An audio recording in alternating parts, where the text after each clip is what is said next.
थाका हाथा माही कलश बड़ो भारी कंवरते जाओ, हारे सावत सूराओ, दोरे दोरे आरती उतारा तेजा थारियो।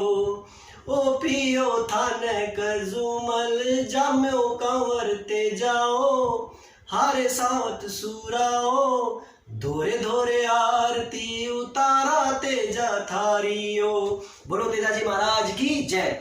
जैसा कि दोस्तों आप समझ गए होंगे, आज हमारा लोक देवताओं के अंदर जो टॉपिक शुरू होने वाला है वो है तेजा जी।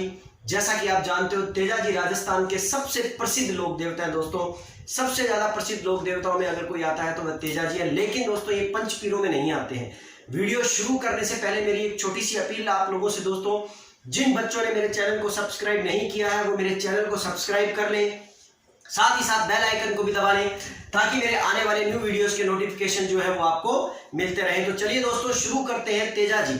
दोस्तों तेजा जी जो है, तेजा जी को राजस्थान का सबसे महत्वपूर्ण लोक देवता के रूप में क्या किया जाता है, जाना जाता है। उनको सबसे महत्वपूर्ण लोक देवताओं के रूप में माना जाता है। यहां पर आपको समझना पड़ेगा कि ये पंचपीरों में नहीं आते हैं। इनकी गिनती जो है वो पंचपीरों में नहीं आती है। तेजा जी को एक अन्य नाम से भी जाना जाता है जो है धोलिया।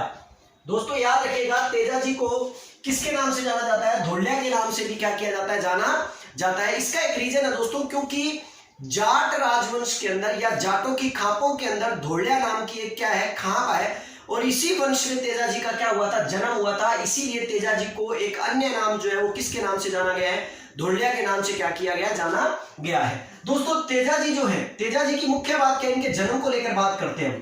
तेजा जी का जन्म जो है दोस्तों खरनालिया गांव के अंदर या खरनाल गांव के अंदर, ठीक है दोस्तों, खरनालिया गांव के अंदर इनका क्या हुआ था, एक जाट परिवार में जन्म हुआ था। खरनालिया गांव जो है वो नागौर के अंदर पड़ता है और इनका जन्म जो हुआ था वो माघ शुक्ल 14 को हुआ था। दोस्तों ये भी याद रखिएगा कि इनका जन्म जो है वो है माघ शुक्ल 14 को हुआ था। ठीक है दोस्तों, यहां पर आपको एक चीज और बात इंपॉर्टेंट याद रखनी पड़ेगी दोस्तों कि तेजा जी ऐसे इंपॉर्टेंट लोक देवता है जिनसे लगभग परीक्षाओं में क्या आते हैं, क्वेश्चन आते ही आते हैं। इससे पहले की परीक्षाओं के अंदर भी कई बार ये पूछा गया है कि तेजा जी की माता का क्या नाम है। यहां पर दोस्तों हम सारी जानकारी लेंगे, वीडियो के साथ बने रहें और वीडियो को पूरा देखें दोस्तों। जब तक वीडियो को पूरा नहीं देख लेते तब तक हम किसी चीज को अच्छी तरह नहीं जान सकते। तो चलिए दोस्तों हम बात करने वाले हैं तेजा जी के बारे में और तेजा जी के परिवार के बारे में। तो दोस्तों तेजा जी के पिता का नाम, जैसा कि मैंने अभी आपको बताया दोस्तों कि एक जाट लोक देवता के रूप में, एक बड़ा इंपॉर्टेंट बात है दोस्तों कि जब तक हम लोक देवता पढ़ रहे थे इससे पहले पंचपीरों के बारे में, तो पंचपीरों में सभी के सभी पंचपीर जो थे वो क्या थे, राजपूत जाति के थे। लेकिन इन लोक देवताओं में सबसे प्रसिद्ध, सबसे महत्वपूर्ण लोक देवता भी अगर कोई आता है, ठीक है ना, तो वो आते हैं तेजा जी जो कि जाट संप्रदाय से हैं। तो बड़ा इंपॉर्टेंट मतलब ये टॉपिक हो जाता है। और यहां पर मैं जैसा कि बता रहा हूं कि तेजा जी के पिता का नाम जो था वो क्या था, ताहड़ जी था। ताहड़ जी जाट था। लेकिन यहां पर इनकी माता का नाम को लेकर भी मैं आपको जानकारी दे दूं और फिर उसके बाद एक इंपॉर्टेंट जानकारी दूंगा जो आपको क्या है, थोड़ा ध्यान रखने वाली है कि तेजा जी की माता का नाम जो है वो राजकुमारी है। ठीक है दोस्तों, और ये क्वेश्चन आया हुआ था कि बताइए तेजा जी की माता का नाम क्या है, राजकुमारी है।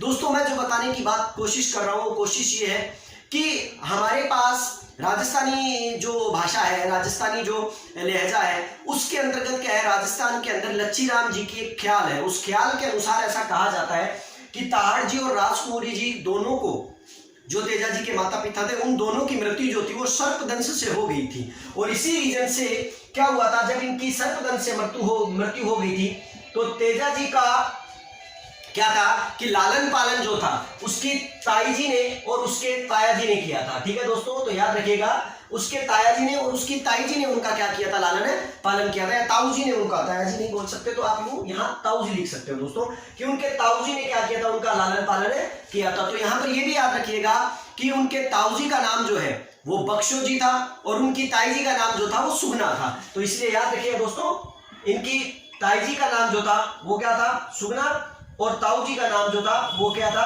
बख्शो जी था। बख्शो जी था। अब यहां पर जो बात आ रही है दोस्तों कि तेजा जी जो है, तेजा जी की एक बहन भी थी दोस्तों, याद रखिएगा ये बड़ा इंपॉर्टेंट क्वेश्चन है दोस्तों कि तेजा जी की एक बहन भी थी जिसका नाम था बगुला। ठीक है ना, बंगुला या बगुला या बगुल भी बोल देते हैं इसको दोस्तों, लेकिन इसका नाम था बगुला देवी, याद रखिएगा। तो इनका नाम था बगुला देवी। ये इनकी तेजा जी की क्या थी दोस्तों, बहन थी। अब बात करेंगे दोस्तों तेजा जी के कुछ उपनामों को लेकर कि तेजा जी को किन किन उपनामों से क्या किया जाता है, पुकारा जाता है, या तेजा जी को किन किन नामों से क्या किया जाता, जाना जाता है। जैसा कि दोस्तों मैंने अभी बताया कि तेजा जी के उपनामों में एक इंपॉर्टेंट नाम आता है जो है काला व बाला का देवता, ठीक है ना दोस्तों। यहां पर आपको याद रखना पड़ेगा कि यहाँ काला और बाला, यहां पर हम बाला नहीं लिखेंगे, ठीक है दोस्तों। यहां पर काला जरूर लिख सकते हो आप, लेकिन काला की जगह काला भी आ जाता है। क्यों आता है, क्योंकि राजस्थानी भाषा के अंदर दोस्तों लय को जो है वो लय को ड़ भी बोला जाता है, और ड़ जो है वो बड़े अनेक शब्दों में अनेक जगहों पर अलग अलग चीज में क्या आता है, प्रयुक्त आता है। और लय जो है वो अपने आप में अलग अर्थ भी देता है। एक एग्जाम्पल के रूप में देता हूं कि जैसे मान लो मैं कहूं कि मेरे ये क्या है, तो आप बोलोगे सर ये आपके क्या है, गाल है। लेकिन अगर आपको इसी ने सही ढंग से न बोला और उच्चारण नहीं किया और आप इसे बोलोगे क्या ये गाड़ है, तो गाड़ आप जानते हो दोस्तों क्या होता है, राजस्थानी भाषा के अंदर अपशब्द या किसी प्रकार की मतलब ना गाली निकालना एक प्रकार से क्या हो जाती है, गाड़ हो जाती है। तो देखो दोस्तों सिर्फ लय को बोलने में ही क्या हो गया है, थोड़ा सा अंतर हो गया है। एक है गाल, ठीक है ना, और एक है गाड़। तो इसलिए याद रखिए दोस्तों यहां पर हम इनको काड़ा और बाड़ा, ठीक है ना। अगर आप यहां बोलोगे काड़ा और बाड़ा तो अच्छा है, या आप बोलोगे काला और बाड़ा तब भी ठीक है। इसका रीजन क्या है दोस्तों, वो मैं थोड़ा सा आपको बता दूं। इसका रीजन ये है कि इनको काला और बाला का लोक देवता क्यों कहा जाता है। इसका क्या रीजन है दोस्तों, इसका सबसे बड़ा रीजन ये है कि काला जो है राजस्थानी भाषा के अंदर सांप जो होता है ना, सर्प जो होता है ना, उस सर्प को क्या कहा जाता है, काला कहा जाता है। काड़ो आ गयो, काड़ो आ गयो का मतलब क्या हो गया, सांप आ गया, सर्प आ गया, ठीक है ना, ये ध्यान रखना। तो उसको बोला जाता है काला, काला। और आता है बाड़ा। बाड़ा दोस्तों ये एक रोग है दोस्तों, याद रखिएगा ये एक नारू रोग है, ठीक है दोस्तों। जो रोग लगभग उन लोगों को होता है जो जैसे खेतों में पानी लगा हुआ है धान के टाइम के अंदर, झीलों में काम जो कर रहे हैं जो व्यक्ति, या नदियों में जो काम कर रहे हैं व्यक्ति, उन लोगों को ये रोग होता है। और इस रोग का उपचार जो था वो कौन किया करते थे, तेजा जी किया करते थे। और इसीलिए इसे क्या कहा गया है, काला और बाला या काड़ा और बाड़ा का देवता भी इनको पुकारा गया है, क्योंकि ये एक रोग के नाम से क्या किया जाता है, जाना जाता है। दूसरा नाम दोस्तों इनको कहा जाता है कृषि का उपकारक देवता, कृषि का उपकारक देवता। ये बड़ी इंपॉर्टेंट बात है दोस्तों कि इनको कृषि का उपकारक देवता बोला जाता है। दोस्तों तेजा जी जो है, तेजा जी वास्तविक रूप में अपने आप में कृषि के उपकारक देवता के रूप में भी माने जाते हैं। ऐसा कहा जाता है कि जब भी पहली बार सावन के अंदर और अन्य मतलब समय में जब भी पहली बार हल को खेत के अंदर क्या किया जाता, लाया जाता, और हाली खेत में हल जोतने के लिए आता है, तो उस वक्त हल और हाली दोनों के ही क्या की जाती है, तेजा जी के नाम की भी तांती बांधी जाती है। जिस प्रकार गोगा जी की बांधी जाती है वैसे ही तेजा जी के नाम की भी क्या की जाती है, बांधी जाती है। तो आपको बता दो दोस्तों इसे इन्हें कृषि का उपकारक देवता भी कहा जाता है। और आप अगर यूट्यूब पर, गूगल पर, अन्य चीजों पर अगर देखोगे तो तेजा जी के बहुत गाने, उन्होंने गाना है दोस्तों, मुझे याद आ रहा है प्रकाश जी माली का एक भजन है जो बड़ा ही सुंदर भजन है, जो कृषि के उपकारक देवता के रूप में बताते हैं कि भी तेजा जी के लिए कहते हैं कि गाजो गाजो जेठ आषाढ़ कंवरते जा रहे, गाजो गाजो जेठ आषाढ़ कंवरते जा रहे, जग तोड़ो गाजो सावण भादवो, अरे लग तोड़ो सावण गाजो भादवो, अरे बाजो बाजो ढोल मंजीरो कंवरते जा रहे, अरे बाजो बाजो ढोल मंजीरो कंवरते जा रहे, नौबत तो बाजी थारी नामरी। तो दोस्तों ये कहा जा सकता है कि कृषि के उपकारक देवता के रूप में जब भी आप क्या है, जब भी कोई कृषि का संबंधित कार्य करते हैं और अब हम ये कामना करते हैं उस वक्त तेजा जी से कि हे तेजा जी महाराज हम बाजरा बीज रहे हैं, हम फसल बीज रहे हैं, तो आप हमारी इस फसल को क्या है कि आपके नाम से, आपके स्मरण से हम कर रहे हैं, किसी प्रकार से जीव जंतुओं का और हमारा किसी प्रकार का कोई नुकसान है ना हो।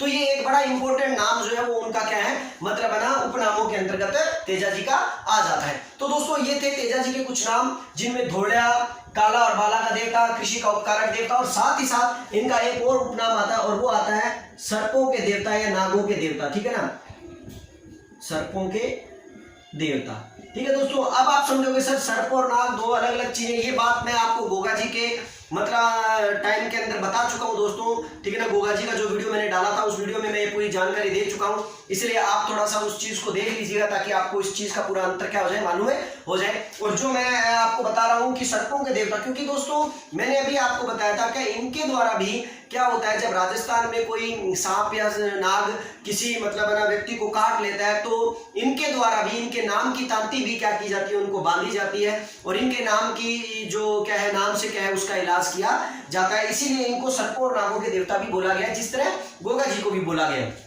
तो याद रखिएगा दोस्तों। अब बात आ रही है दोस्तों, जब तेजा जी के परिवार के बारे में हम बात कर रहे हैं तो तेजा जी के परिवार के बारे में बात करते हुए मैं आपको यह भी बता दूं कि तेजा जी की एक घोड़ी भी थी, ठीक है ना, याद रखिएगा। और वो घोड़ी उनके परिवार का हिस्सा ही थी दोस्तों, यूं समझ लीजिए, क्योंकि वो घोड़ी बड़ी ही समझदार थी। तेजा जी की अपने आप में उससे मतलब यूं समझ लीजिए बड़ी ही बनती थी, ठीक है ना। तो आपको बता दूं कि वो घोड़ी जो थी उनका नाम था लीलन। याद रखिए दोस्तों, तेजा जी की घोड़ी का नाम क्या था, लीलन। यहाँ पर बड़ी आश्चर्य की बात है दोस्तों, मैं आपको थोड़ा सा बता दूं यहाँ पर कि ये वही घोड़ी है दोस्तों जिस घोड़ी ने तेजा जी की मृत्यु का समाचार जो था वो क्या किया था, तेजा जी के घर पहुंचाया था। लेकिन यहाँ पर आपको जो सबसे इंपॉर्टेंट बात है दोस्तों, वो मैं जो बताने जा रहा हूँ वो बात यह है कि राजस्थान के अंदर दोस्तों, राजस्थान के अंदर एकमात्र लोक देवता है तेजा जी, जिनकी घोड़ी के नाम के ऊपर एक ट्रेन चलती है, एक रेल चलती है और आपको नाम उसका पता होगा, लीलन एक्सप्रेस। ये लीलन एक्सप्रेस जो है दोस्तों, ये क्या है, जैसलमेर से चलती है, ठीक है दोस्तों। और जैसलमेर से चलकर और वो कहां तक आती है, जयपुर तक आती है। तो इसलिए याद रखिएगा लीलन एक्सप्रेस जो है वो क्या है, तेजा जी के घोड़ी के नाम के ऊपर चल रही है दोस्तों। तेजा जी की घोड़ी के आधार पर मतलब ना ये इससे मतलब ना इसका नाम क्या किया गया है, रखा गया है। तो ये बड़ी ही इंपॉर्टेंट जानकारी थी। चलिए दोस्तों, नेक्स्ट बात करेंगे हम कि इसके अंतर्गत थोड़ा सा, मेरा कैमरा जो है दोस्तों आपको पता है मैं अकेला व्यक्ति हूँ और थोड़ा जब ये इधर उधर हो जाता है तो मुझे खुद आकर इसका वो करना पड़ता है, ठीक है ना, क्योंकि अभी अभाव है साधनों का। लेकिन कहीं ना कहीं कभी ना कभी हम भी चमकेंगे, कभी ना कभी हम भी क्या है आगे बढ़ेंगे। जैसा कि मैं बात कर रहा था दोस्तों कि लीलन एक्सप्रेस चलती है जो कि जैसलमेर से कहां तक चलती है, जयपुर तक चलती है। बड़ी ही इंपॉर्टेंट मतलब ट्रेन है, ठीक है दोस्तों, याद रखिएगा। दूसरी बात, तेजा जी एक और इंपॉर्टेंट बात, अब तक हमने जितने भी लोक देवताओं के बारे में पढ़ा है, यहां पर एक और इंपॉर्टेंट बात आ जाती है कि वो सभी लोक देवता या तो कभी किसी ना किसी राजघराने से संबंधित थे या कहीं ना कहीं वो मतलब अपने आप में एक जो थे अच्छे राजा के पुत्र थे। लेकिन यहाँ पर तेजा जी की बड़ी इंपॉर्टेंट बात है दोस्तों, साधारण परिवार से थे, साधारण किसान परिवार से थे, जाट परिवार से थे। और सबसे बड़ी बात यह कि तेजा जी स्वयं भी क्या करते थे, स्वयं भी खेती किया करते थे दोस्तों। तेजा जी स्वयं खेती किया करते थे, बड़ी इंपॉर्टेंट बात है, क्योंकि ऐसा कोई लोक देवता नहीं है हमारे राजस्थान के अंदर जिन लोक देवताओं को हम पूछते हैं और उन लोक देवताओं में वो लोक देवता जो है वो क्या किया करता था, खुद खेती भी किया करता था। ऐसा केवल क्या है, तेजा जी है। तेजा जी के बारे में जीवन के अंतर्गत अभी हमने एक दो लोगों को और जोड़ना है दोस्तों तेजा जी के जीवन में। लेकिन उन लोगों को जोड़ने से पहले मैं आपको उनके बारे में जरूर बताऊंगा कि तेजा जी की एक पत्नी थी दोस्तों, जिस पत्नी का नाम था पैमल दे, ठीक है दोस्तों। तेजा जी की एक पत्नी थी जिसका नाम था पैमल दे, और इसी पैमल दे की एक सहेली थी जिसका नाम था लाचा गुजरी, ठीक है दोस्तों, ये याद रखिएगा। इसी पैमल दे की एक सहेली थी जिसका नाम था लाचा गुजरी। दोस्तों तेजा जी का ससुराल जो था वो अजमेर था, अर्थात पैमल जो दे थी वो कहां से थी, अजमेर से थी। अब इसके बारे में हम कहानी को आगे बढ़ाते हुए पहले एक बात करेंगे कि क्या था, तेजा जी किसान परिवार से संबंधित थे, खेती वगैरह किया करते थे, ढील ढोल से बड़े ताकतवर व्यक्ति थे, अच्छा मतलब बना खान पान था उनका, और भोले भाले व्यक्ति थे। सबसे बड़ी बात है, जैसे शिव शंकर भोले भंडारी होते हैं ना दोस्तों, वैसे ही तेजा जी सुधे और भोले टाइप के इंसान थे। वो कहते हैं ना कि भाई क्या मतलब है ना, भोला आदमियों को छेड़ना नहीं चाहिए, अगर इनको छेड़ दें तो फिर ये क्या हो जाते हैं, बहुत ज्यादा आक्रामक हो जाते हैं। जैसा कि आप देखते हो शिव शंकर को छेड़ा तो तांडव कर दिया और सारी पृथ्वी को ही उन्होंने क्या कर दिया, हिला दिया। वैसे ही तेजा जी थे, बड़े भोले किस्म के आदमी थे, खेत में खेती करने के लिए जाया करते थे, ठीक है ना, रोज काम से आते थे, रोज काम करते थे, घर आते थे, खाना खाते थे। और इस दौरान क्या था, उनकी भाभी जो थी तेजा जी की, वो क्या किया करती थी कि उनके लिए मतलब है ना खाना लेके जाया करती थी, मतलब ना खेत के अंदर। तो एक दिन क्या हुआ, थोड़ा समय बीतने लगा तो तेजा जी जो थे, उसकी भाभी जो थी, वो जब उनको पता चला कि भी तेजा जी जो है, तेजा जी का जो विवाह तो चलो पहले से ही किया हुआ था, इस बात का तेजा जी को तो मालूम नहीं था। तो उनको जब इस बात का पता लगा कि भाई अब तेजा जी की जो पहले मतलब ना पत्नी जो थी, जिनका मतलब ना छोटी उम्र में विवाह कर दिया गया था, उसको अब घर लाने वाले हैं। तो उसकी भाभी ने उसको छेड़ते हुए बोला कि भाई अब तू मेरे हाथ की रोटी क्यों खाएगा, अब तुझे क्या है कि अभी मेरे हाथ की रोटी क्यों अच्छी लगेगी, अब तो तेरी बीननी आने वाली है तो तू तो मतलब उसके हाथ की रोटी खाएगा, तो आज के बाद मैं तुझे खाना नहीं खिलाऊंगी। और ना ढंग से मतलब उससे बात की और क्या, जा तेरी बीननी को ले आ और वही तुझे क्या करेगी, खाना खिलाएगी। अब इस बात को लेकर भाभी और देवर के अंदर थोड़ी सी क्या हो गई, बहस हो गई। ये लोक कथाओं में आता है दोस्तों ये बात, और कहते हैं इस तरह जब भी भाभी खाना भेजती, कभी किसी में मिर्च ज्यादा डाल देती, किसी दिन कभी वो नमक कम कर देती, किसी दिन वो कुछ कर देती, तो इससे तेजा जी बड़े परेशान हो गए। और तेजा जी को मतलब ये लगने लगा कि यार मतलब है ना क्या है क्या भाभी आप मुझे रोज कभी कुछ बिना नमक की रोटी दे देते हो, कभी बिना नमक की सब्जी दे देते हो, कभी मिर्ची ज्यादा डाल देते हो, कभी ये कर देते हो। तो उसने बोला कि तू मेरे को क्या बोलता है, अगर इतना ही ज्यादा तुझे शौक है अच्छा खाने का तो जा तू अपनी बिननी लिया और जा अपने ससुराल में जो बैठी है उसको ले आ तू। अब तेजा जी के मन में भी ये बात होगी कि यार मेरी शादी हुई है मुझे मालूम ही नहीं है, और तेजा जी को इस बात का बड़ा गुस्सा है। और तेजा जी ने अपने घर वालों से पूछा, तो घर वालों ने बताया कि जिस वक्त तू छोटा था उसी वक्त 6 माह के अंतर्गत ही, जिस वक्त तू 6 मतलब छोटा था तो 6 माह में तेरी क्या कर दी गई थी, शादी कर दी गई थी। और अजमेर के अंदर एक क्षेत्र पड़ता है दोस्तों पनेर, याद रखिए दोस्तों पनेर, ये तेजा जी का ससुराल था दोस्तों, ठीक है ना। तो अजमेर के अंदर पनेर नामक स्थान के अंदर एक क्या थी, लड़की थी जिसका नाम था पैमल दे। हमने उसके साथ तेरा विवाह कर दिया था, और जो रायमल मुन था कि क्या थी, बेटी थी। तो अब मुद्दा ये था कि तेजा जी को जब इस बात का पता लगा तो तेजा जी ने सोचा कि चलो ठीक है फिर चलो चलते हैं और जाकर अपनी पेमल को लेके आते हैं, क्योंकि उनको भी अच्छी रोटियां चाहिए थी, और मतलब ना उनको भी ये था कि भी मैं मेरी पत्नी को घर लेके आऊं। काफी लंबा समय बीत गया और इसलिए तेजा जी क्या करते हैं, अपनी पत्नी को लाने के लिए चल पड़ते हैं। यहाँ पर दोस्तों एक बड़ी इंपॉर्टेंट बात आपको समझनी पड़ेगी कि लाचा गुर्जरी जो पेमल की क्या थी, सहेली थी, और वो पेमल की सहेली होने के साथ साथ तेजा जी से भी काफी मतलब ना जुड़ी हुई थी। काफी तेजा जी से जुड़ने का मतलब ये है, तेजा जी एक प्रकार से उसे अपनी बहन के समान ही माना करते थे। हालांकि दोस्तों इस विषय में हम आगे चर्चा करेंगे कि लाचा गुर्जरी का तेजा जी के जीवन में किस प्रकार का महत्व था। चलो हम उस बात को लेकर ही चलते हैं। अब तेजा जी की जो घोड़ी जो थी लीलन, उसका बड़ा श्रृंगार किया उन्होंने, बड़ा श्रृंगार शुंगार कर कर और बड़े खुद तैयार होकर और बड़े मूंछों को ताव देकर चल पड़े पनेर की ओर, और चल पड़े तो पनेर कर। अब नॉर्मल बात थी, वो चल पड़े, न कोई बिना सूचना दी, ना कुछ और, न कोई लेना न देना। अब उन्होंने सोचा क्या है, अब दूसरी तरफ तेजा जी जो है वो क्या थे कि जब अपने मतलब ससुराल जा रहे थे तो वहां पर एक और चीज कि ये जो पैमल दे जो थी, इसकी जो बड़ी बहन थी, इसकी बड़ी बहन की जहां विवाह किया हुआ था, उसकी बड़ी बहन के पति से उसकी सास जो थी वो परेशान थी तेजा जी की, ठीक है ना। तो इसीलिए क्या था कि वो जो जवाई जो था वो बार बार आता था, बार बार परेशान करता था, ठीक है ना। तो अब उनको ये तो मालूम नहीं था कि तेजा जी आ जाएंगे, क्योंकि तेजा जी तो इतने लंबे समय बाद गए और वो भी बिना सूचना दिए। वो रोज रोज क्या होता था, दूसरा जो जमाई था बड़े बड़ा जो तेजा जी का साडू था वो रोज रोज वहां चला जाता था। तो कहते हैं कि उनकी सास जो थी वो बड़ी परेशान हुई थी इस दिन, और उस दिन शाम को तेजा जी रात को जो है वो क्या है पहुंच गए अपने ससुराल और खटका दिया दरवाजा, क्योंकि आपको पता झाड़ बुद्धि आदमी है, शुद्ध आदमी है, उसको क्या पता क्या करना क्या नहीं करना। उसने दरवाजा खटाया भी, अब अंदर से खटखटाया तो अंदर से आवाज आई सासू की, कभी कौन, तेजा जी बोले कि मैं आपका जवाई।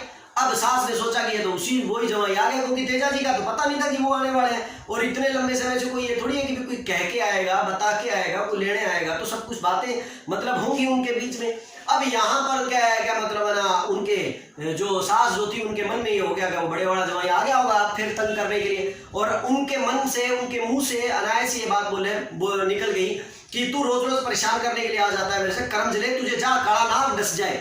तेजा जी ने कहा यार ये ठीक है यार, पहली बार आया हूँ ससुराल और इस प्रकार का स्वागत किया जा रहा है मेरे साथ, ये क्या सिस्टम है। अब तेजा जी से समझ में नहीं आया, तेजा जी ने सोचा चलो यार ठीक है भाई, अब इलाज नहीं है, क्या करें, अब रात हो चुकी थी, रात भी जो कहाँ जाए। तो बिल्कुल ही क्या था, पेमल दे के बिल्कुल पास ही लाचा गुर्जरी का क्या था, मकान पड़ा करता था। लाचा गुर्जरी की मतलब सरहद पड़ा करती थी, जमीन पड़ा करती थी। अब वो वहां आकर बैठ गए भी, आराम से बैठे बैठे मतलब इधर उधर देखने लगे, अब सोचने लगे क्या करूं क्या करूं। तो इतने में लाचा गुर्जरी ने उनको देख लिया। अब लाचा गुर्जरी ने उनको देख लिया, उनसे पूछा भी आप कौन। तो लाचा गुर्जरी को बोला उन्होंने कि मैं तो ऐसे ऐसे करके भाई अपनी पत्नी को लेने आया था। आप किसको लेने आए थे? मैं पैमल को लेने आया था। आप कहाँ से हो? कह जी मैं खरनालिया से हूँ, नागौर से हूँ। अब उनको पता लग गया कि हो ये तो पैमल का पति है, ठीक है ना। और अब तेजा जी को ये था कि भी लाचा गुर्जरी जो थे वो उनकी सहेली थी। तो अब दोनों के मध्य बात होने लगी। तो उसने कहा कि भी आप चिंता मत कीजिए, मैं जाकर पेमल को क्या है आपके मतलब आने का संदेशा दे देती हूँ। अब तेजा जी ने कहा कि भी आपकी बड़ी विनती होगी, यदि आप अगर उसे जाकर संदेशा दे देंगे तो आप जब भी मुझसे कोई काम कहेंगे मैं आपका वो काम कर दूंगा, ठीक है ना। मैं आपका मतलब है ना ये उपकार कभी नहीं भूलूंगा। इस उपकार को अगर मैं कहीं मतलब है ना किसी काम आ सकूं तो आप मेरा जरूर मुझे मतलब है ना ये बताइएगा। और इस तरह लाचा गुर्जरी जो है वो पेमल को बड़ा बुलाने के लिए जाती है, चल चल कोई आया है। पेमल कहती कौन आया, वही कह रहे चल तो सही, तेरे लिए सरप्राइज है, तू आ तो सही। और इस तरह कहते हैं कि पेमल को बड़ा आग्रह करने के बाद वो घर से ले आती है और घर से लाने के बाद वो तेजा जी से मिलवाती है। तो अब उनके मध्य आपस में बातचीत होती है, तो वो कहती है हो ये तो बात गलत हो गई, और जाकर वो अपनी माँ को बताती है।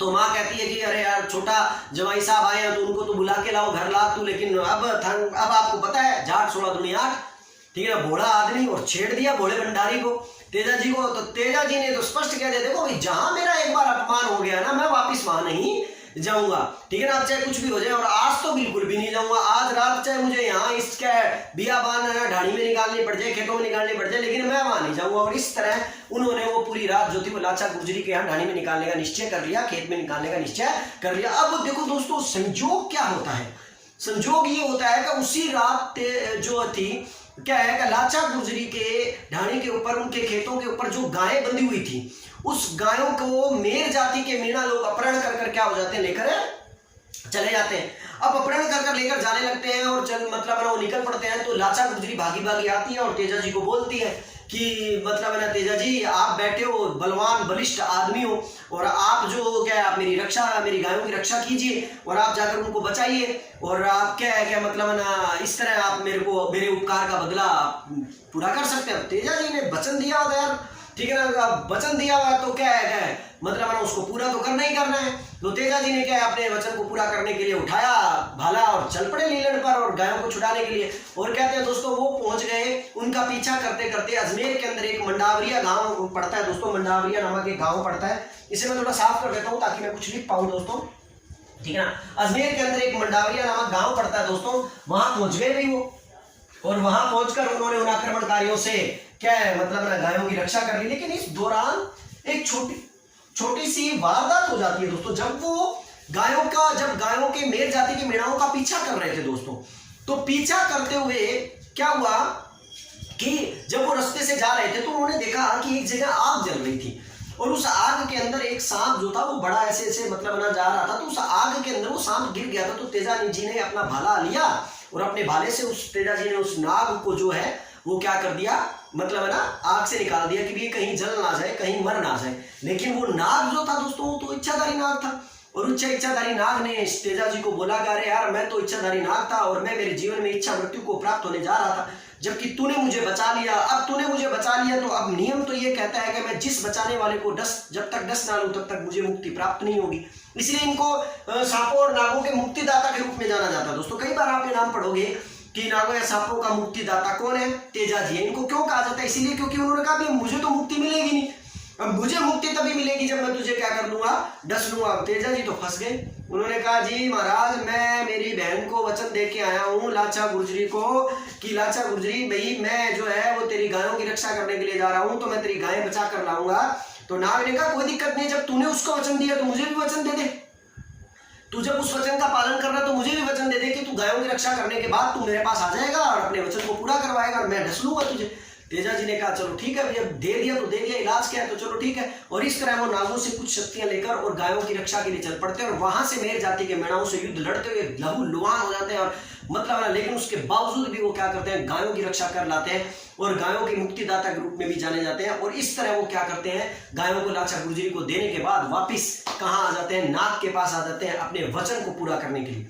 दोस्तों यहाँ पर बड़ी इंपॉर्टेंट बात आती है कि जब नाग पर वचन देने को पूरा करने के लिए जब वो आ जाते हैं ऐसी स्थिति में, तब क्या होता है कि वो नाग जो है वो तेजा जी जब वहां आ जाते हैं घोड़ी पर बैठे होते हैं लीलन पर, और उनके हाथ में भाला होता है। तो नाग के पास आकर कहते हैं कि महाराज सर्प देवता नाग देवता आप आइए और आप मुझे क्या कीजिए, डस लीजिए और आप अपना क्या है मुक्ति, आप अपने आप को मुक्ति प्रदान कीजिए। तो उन्होंने कहा कि यार मैं तुझे कहां डस लूं, मैं बूढ़ा आदमी, जला हुआ मतलब नाग, और मैं इतनी ऊपर बैठे घोड़ी पर कैसे आ जाऊंगा, भाई तू नीचे उतर कर आ तब तुझे डसूंगा। तो गोगा जी ने कहा कि महाराज देवता नाग देवता मैं जो है मेरे शरीर के अंदर जान केवल इतनी बची है कि मैं जब तक आपका वचन क्या कर दूं, मैं मेरा वचन आपको जो दिया हुआ है उसे पूरा कर दूं, वरना मैं अगर नीचे भी उतरने की कोशिश करूंगा तो मेरे शरीर मेरे प्राण जो है मेरे शरीर को क्या कर देंगे, छोड़ देंगे। तो आइए और आप अपना वचन पूरा कीजिए। अब समझ में नहीं आया कि नाग इतना ऊपर आए कैसे।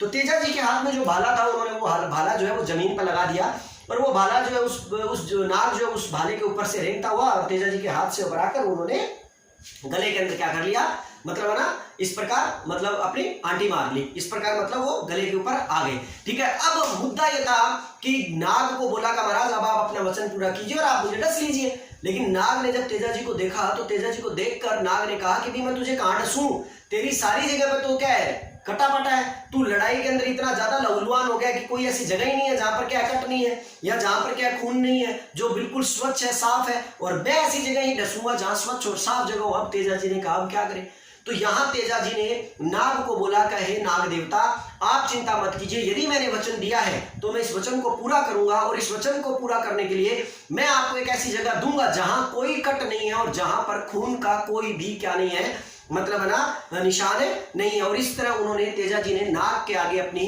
मुंह खोलकर जीभ आगे कर दी, और इस तरह नाग ने तेजा जी को जीभ पर क्या कर लिया, डस लिया, और डस कर उसी समय अपने जीवन को मुक्ति प्रदान कर दी, और तेजा जी ने भी अपना वचन जो है वो पूरा कर दिया। यहां पर दोस्तों नाग के द्वारा जब तेजा जी को डसा गया, और नाग जब किसी व्यक्ति को खा लेता है, काट लेता है, तो उसे बोलते हैं पाण लगना।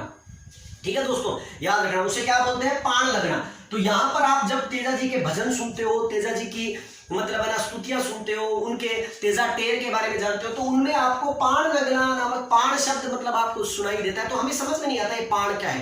पाण लगने का मतलब होता है सर्प के द्वारा डसा जाना, और तेजा जी के को सर्प ने जहां डसा था दोस्तों, वो क्षेत्र जो था वो अजमेर का था, और उस क्षेत्र का नाम था सेंद्रिया। याद रखिएगा, सेंद्रिया अजमेर के अंदर सर्प को डसा था। और उसके बाद तेजा जी को जब सर्प ने डस लिया तो वो थोड़ा दूर अपने घर की तरफ चलने के लिए निकले, लेकिन चलते चलते वो पहुंच गए कहां पर दोस्तों, अजमेर के ही एक क्षेत्र जिसका नाम था सुरसरा।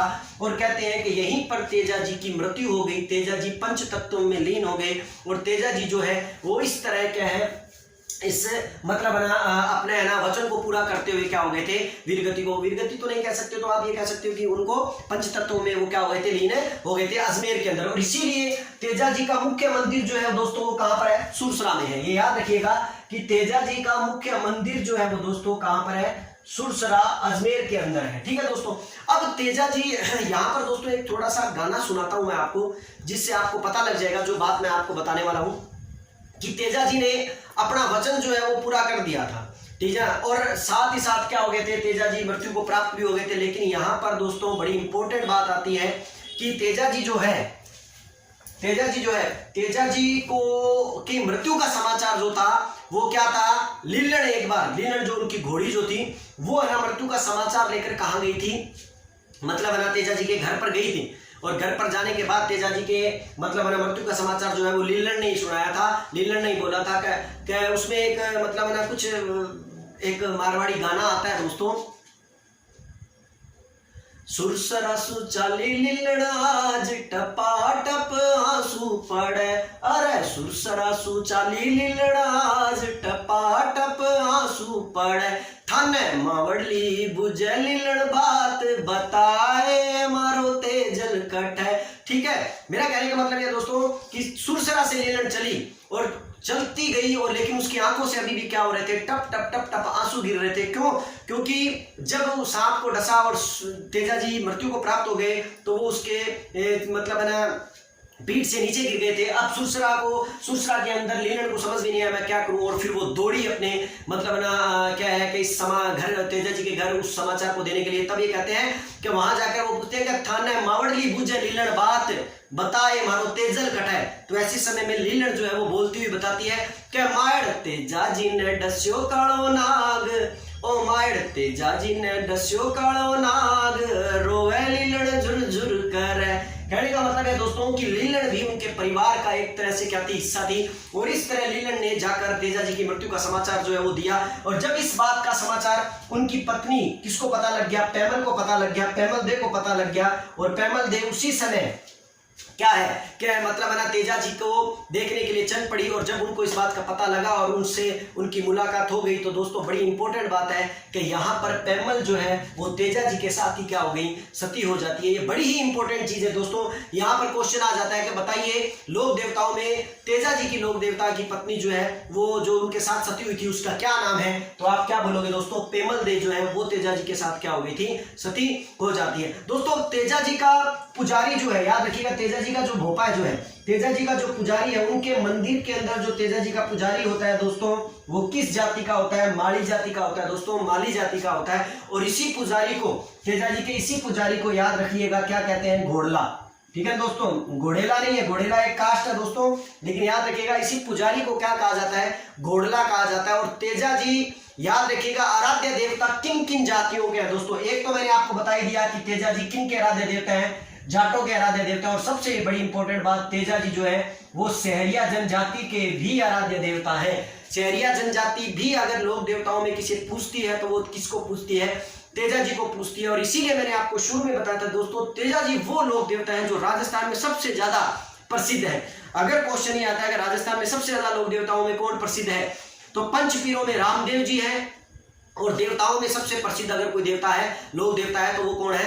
तेजा जी है। देखो दोस्तों, तेजा जी व डाकनारायण जी पर दोनों पर टिकटें जारी हुई हैं। देवनारायण जी के विषय में हम अगले नेक्स्ट वीडियो में पढ़ेंगे, लेकिन यहाँ पर मैं आपको बता देता हूँ कि तेजा जी के ऊपर भी सन 2011 के अंदर 5 रुपए का क्या हुआ था? डाक टिकट जारी हुआ था। और इसीलिए तेजा जी की, देखो दोस्तों कितने इंपॉर्टेंट चीजें हैं कि तेजा जी का जन्म खरनालिया नागौर के अंदर हुआ। तेजा जी का सेंद्रिया नामक स्थल पर सर्प ने डसा। सुरसरा अजमेर के अंदर मतलब ना उनकी क्या हुई? मृत्यु हुई। परबतसर नागौर में उनका क्या लगता है? मेला लगता है। ये दोस्तों वो स्थल है जिन स्थलों पर तेजा जी का मंदिर है। और इसीलिए मैं आपको अब एक ऐसा डायग्राम बता रहा हूं जहां पर तेजा जी के लगभग सभी मंदिर आएंगे दोस्तों। मैं सीक्वेंस में तरीके से मैं बता रहा हूं, इसलिए इनको याद रखने में आपको कठिनाई नहीं होगी। नंबर 1, आप जानते हो दोस्तों तेजा जी का जन्म कहां हुआ? खरनालिया नागौर के अंदर हुआ। इसलिए तेजा जी का एक मंदिर कहां होगा? खरनालिया नागौर के अंदर होगा। नंबर 1 चीज। दूसरी बात, ठीक है ना, सेंद्रिया अजमेर के अंदर सांप ने तेजा जी को क्या करा? डसा। इसलिए सेंद्रिया अजमेर में भी उनका क्या होगा? मंदिर होगा। तीसरा, सुरसरा अजमेर के अंदर डसे सांप के कारण उनकी मृत्यु हो गई, इसलिए उनका मंदिर कहां होगा? सुरसरा अजमेर में होगा।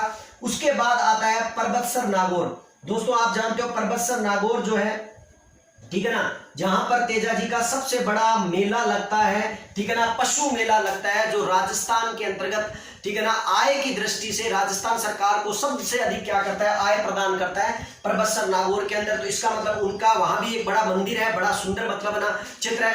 अब आती है दोस्तों मेन इंपोर्टेंट कुछ और जगहों की, जिनमें एक क्षेत्र आता है बांसी दुगारी। ठीक है दोस्तों, ये बांसी दुगारी क्षेत्र जो है ये परीक्षा में पूछा गया है। क्या बताइए? बांसी दुगारी नामक क्षेत्र, ठीक है ना, कहां किस जिले में पड़ता है दोस्तों? ये पड़ता है बूंदी में, याद रखिए दोस्तों। और बूंदी के अंदर भी तेजा जी का एक क्या है? बड़ा सुंदर मंदिर है। तेजा जी का एक मंदिर है। और साथ ही साथ दोस्तों एक क्षेत्र और है जिसका नाम है सुरेली। सुरेली टोंक के अंदर भी तेजा जी का एक मंदिर है, जहां पर क्या है? मेला लगता है। यहां पर आपको याद रखना पड़ेगा दोस्तों कि इन सभी मंदिरों के अंदर, ठीक है ना, भाद्रपद की शुक्ल दशमी को तेजा जी का भारी मेला भरता है। याद रखिए दोस्तों, भाद्रपद शुक्ल दशमी को, भाद्रपद शुक्ल दशमी को तेजा जी का बड़ा भारी मेला किन किन मंदिरों में भरता है, उन मंदिरों की सूची जो है वो आपके सामने है। तेजा जी बड़े ही इंपॉर्टेंट व्यक्ति थे। और यहाँ पर आपको एक और बड़ी इंपॉर्टेंट खास जानकारी बता देता हूं दोस्तों कि अजमेर के अंदर ही एक गांव पड़ता है, जिस गांव दोस्तों भावता गांव, भावता गांव अजमेर जो है उसके अंदर सर्पदंश व्यक्ति का इलाज जो है दोस्तों वो गोमूत्र से किया जाता है। गोमूत्र से किया जाता है दोस्तों, बड़ी इंपॉर्टेंट बात है, याद रखिएगा। और तेजा जी के बारे में नेक्स्ट बातें करते हुए मैं आपको बता दूं दोस्तों कि तेजा जी का प्रतीक चिन्ह जो है वो तलवार लिए हुए अश्वारोही है, लेकिन जीभ पर सर्प दंशित करते हुए दिखाया जाता है। भाला लिए हुए अश्वारोही जो है वो किसका प्रतीक चिन्ह है? पाबूजी का। लेकिन यहां पर याद रखिएगा भाला लिए हुए अश्वारोही, लेकिन जीभ पर सर्प दंशित करते हुए दिखाया गया वो प्रतीक चिन्ह किसका है? तेजा जी का है। और दूसरी इंपॉर्टेंट बात और याद रखिएगा दोस्तों कि तेजा टेर जो है खेत में बुआई करते समय गाया जाने वाला गीत है, जो कि मैंने आपको गाकर सुनाया था, जो मैंने आपको बताया था क्या गाजो गाजो, ठीक है ना, जेठ आषाढ़ सावन तेजा है। ये तेजा टेर है दोस्तों, जिसको तेजा टेर बोला जाता है, ठीक है ना। और जो कि कब गाया जाता है? जो कि क्या है मतलब ना बुआई करते समय क्या किया जाता है? गाया जाता है। तो आशा करता हूं दोस्तों तेजा जी का ये वीडियो आपको पसंद आया होगा, तेजा जी की ये जानकारी आपको पसंद आई होगी। और तेजा जी के बारे में आपको क्या है क्या मतलब ना ये सब चीजें जो है वो आपको याद भी हो जाएंगी और याद हो भी गई होंगी अगर आप इसे पूरा अच्छी तरह देख रहे हैं तो। और इसीलिए मैं आपसे निवेदन करूंगा आज फिर दोस्तों कि मेरे वीडियो को आप लाइक जरूर करें, शेयर जरूर करें और साथ ही साथ मेरे वीडियो के बारे में आप अपने मित्रों को, अपने दोस्तों को मेरे चैनल के बारे में भी बताएं। और दोस्तों नेक्स्ट वीडियो में हम चर्चा करेंगे देवनारायण जी के बारे में। उस वीडियो को देखना न भूलें, जरूर देखें। लोक देवता देवनारायण जी। आज के लिए मुझे इजाजत दे दोस्तों, कल हम मिलते हैं फिर राजस्थान कल्चर के एक और अन्य लोक देवता के साथ। और जिस तरह आज हमने ये लोक देवता किया है उसी तरह करेंगे हम कल, ठीक है ना, राजस्थान के एक और महत्वपूर्ण लोक देवता देवनारायण जी। धन्यवाद दोस्तों।